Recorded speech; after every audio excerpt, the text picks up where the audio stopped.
Hello, dear friend. If you're watching this, perhaps you recently found yourself living alone. Or maybe you've been alone for some time now, not by choice, but by the quiet unfolding of life. You sit at the same kitchen table every morning. You boil the kettle just for one cup, and sometimes the silence in the house feels louder than any crowd ever could. You wonder, is this it? Is this what the rest of life will look like? But what if being alone after 70 isn't a sentence, but a secret doorway?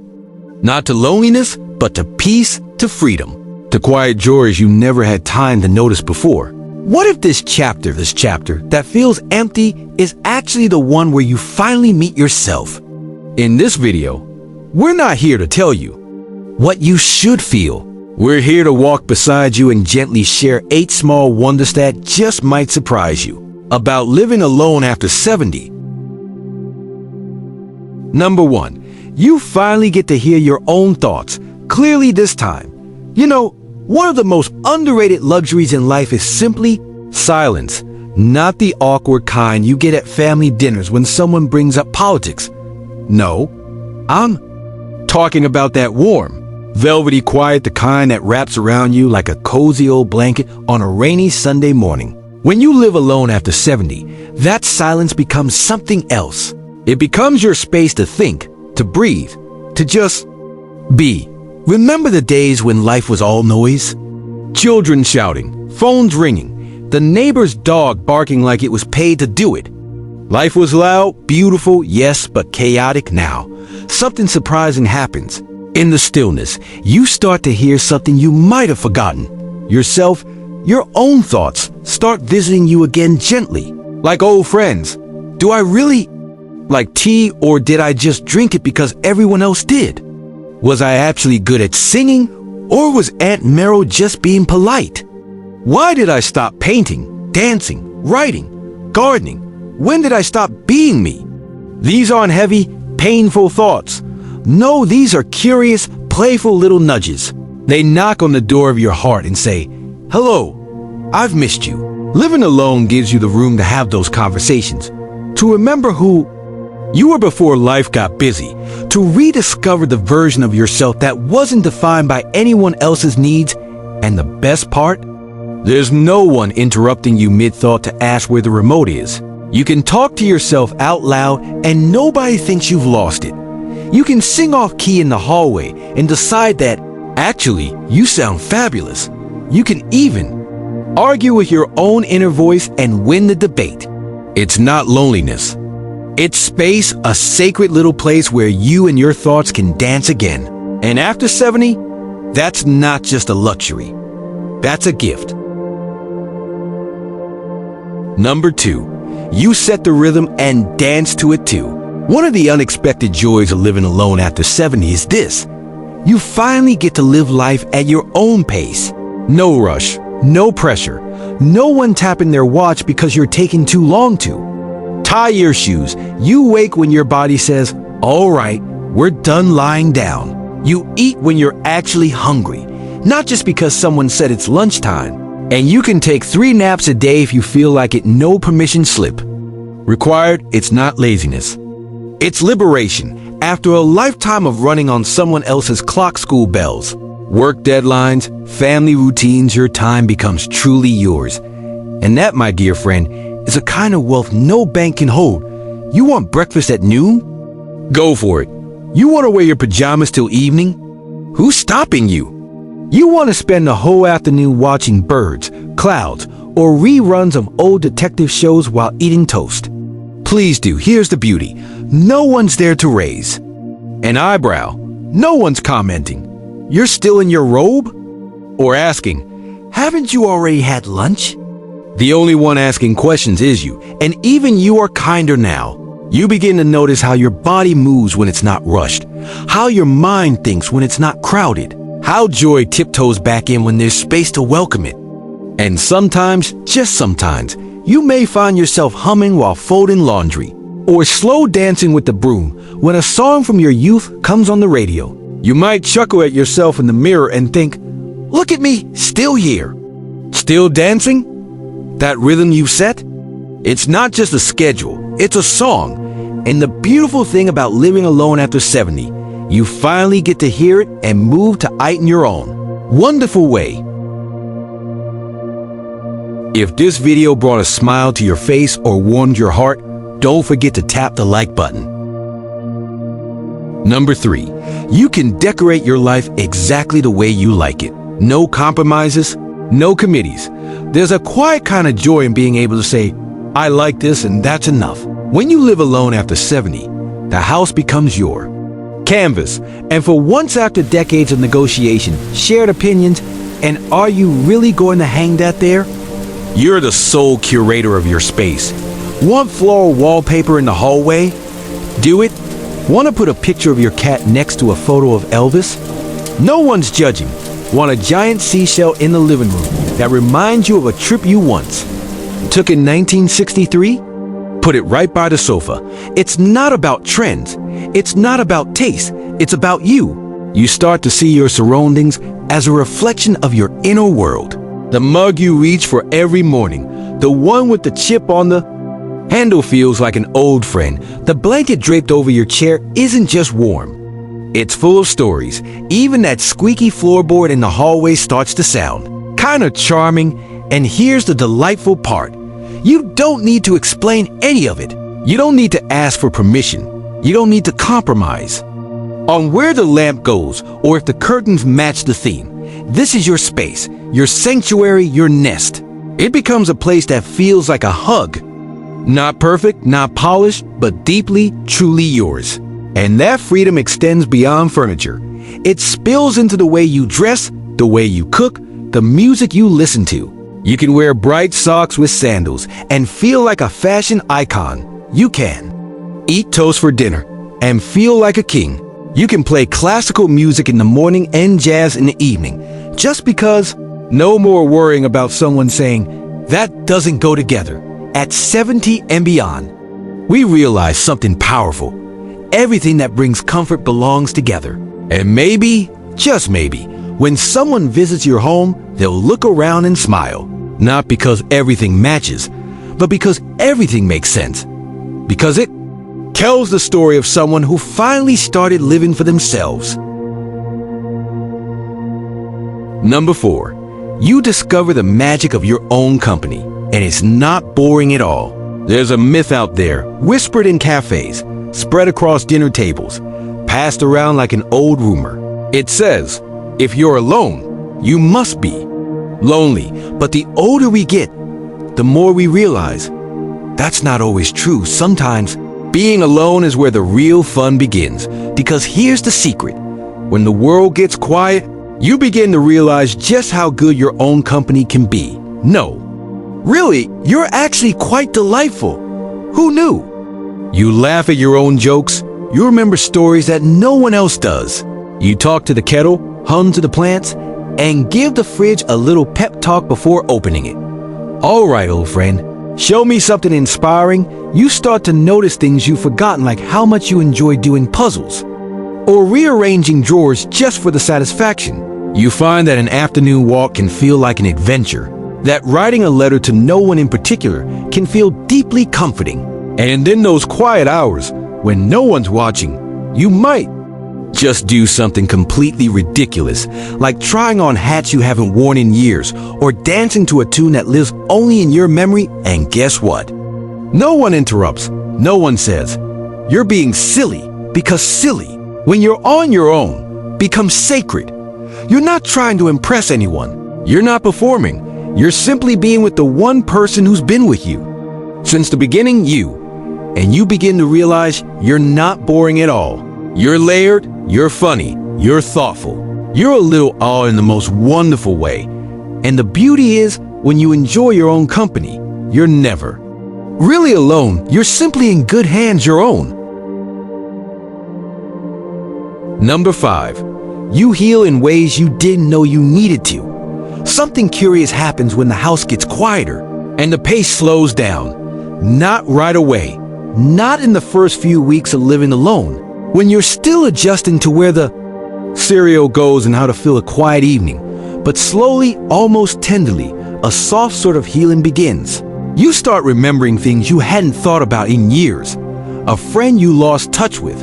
A moment when you were too hard on yourself. That one argument you never got to finish, and maybe now you don't need to. Living alone after 70 gives space for the dust to settle, not just on the bookshelf, but inside the soul. You sit with your memories, not to feel sorry, but to make peace. Not everything gets solved, some things never do, but slowly the weight shifts. What once felt heavy becomes just part of your story.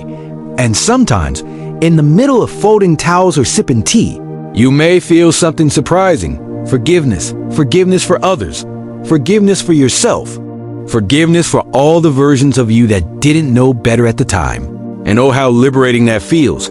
There are no performances anymore, no expectations. No need to be the strongest, the smartest, the one who always knows what to do. You can cry if something moves you. You can laugh at a memory without explaining it.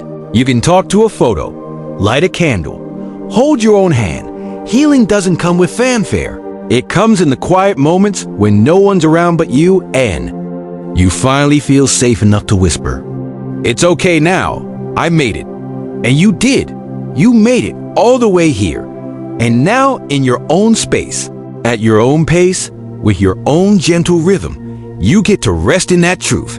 You're still growing, still mending, still becoming, and living alone isn't lonely when the person you're spending time with is finally at peace. Number 6, you finally get to choose who enters your world and who doesn't. There's a special kind of power that comes with a door you can close and open only when you feel like it. Living alone after 70 means you're no longer obligated to play host, mediator, peacekeeper, or background character in someone else's drama. You get to decide who comes in and who stays out. No more entertaining people who drain your spirit. No more awkward silences at the dinner table with folks you never really liked but tolerated for the sake of keeping the peace. No more saying yes when you mean please no. I'd rather have tea in my socks, because now you've earned the right to curate your circle. And oh, what a beautiful circle it becomes.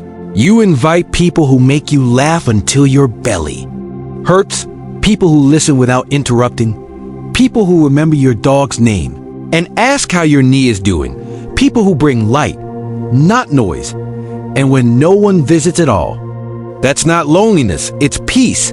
You learn to love the sound of your own breathing, the quiet hum of the kettle, the small creaks of a house at rest. And when someone does knock, you ask yourself, do I want company right now?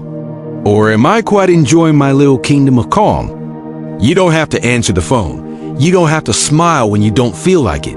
You don't have to pretend anymore. Your space becomes sacred, not because it's fancy, but because it finally reflects the respect you've learned to give yourself. You realize something quite profound. Your time is precious. Your energy is finite. And your heart. Oh, your heart, it's a garden now. Tended only by kindness, so you choose with care. You open your life to people who water that garden and gently close the gate to those who trample through without taking off their muddy shoes. Because at this stage, protecting your peace isn't selfish. It's wisdom, it's survival, it's love directed inward for once, and it feels like coming home. Number 7, you create a life that finally fits, like a well-worn sweater.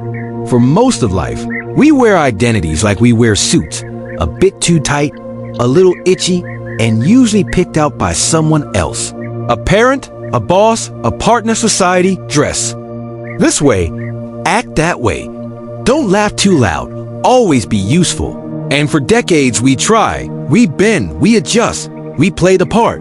Until one day, maybe after 70, we wake up and realize, I don't have to wear that old costume anymore. Living alone becomes the perfect moment to try on you again. And not the polished, well-behaved version others expected, but the soft, scruffy, beautiful original you that may have been tucked away for years. So you start building a life that fits. You eat when you're hungry, not when the clock says it's lunchtime. You nap without guilt. You listen to music that makes no sense to anyone under 40, but fills your chest with joy. You hang pictures that make you smile. You wear what feels good fluffy socks. Mismatched pajamas, that cardigan with too many holes. You finally drink your tea exactly how you like it, without someone saying, "That's too much milk." Your life stops being a performance and becomes a poem. And the most beautiful part? No one's judging it. No one's editing it. No one's rushing you to the next chapter. You move at your own pace. You make your own rules. You even break them when you feel cheeky. Because this stage of life isn't about impressing anyone. It's about expression. It's about peace. It's about finally growing into the shape of your own soul. Like a sweater that's been worn and washed and stretched in all the right places, your life begins to feel just right. Comfortable, familiar, yours, and you wouldn't trade it for anything. Number 8. You discover that you are, in fact, enough. And here we are, the quiet truth that arrives not like thunder, but like sunlight through a lace curtain. You, dear soul, are enough. Not because someone told you so. Not because you checked every box, raised every child, paid every bill, endured every storm, though you did, but because finally you can see it for yourself. When you live alone after 70, something begins to soften, not your will. That's still strong as ever, but the old voice in your head that used to say, "You're only worthy if you're needed. You're only lovable if you're useful. You're only important if you're busy," that voice at last grows quiet, and in its place comes a gentler whisper, "You're still here."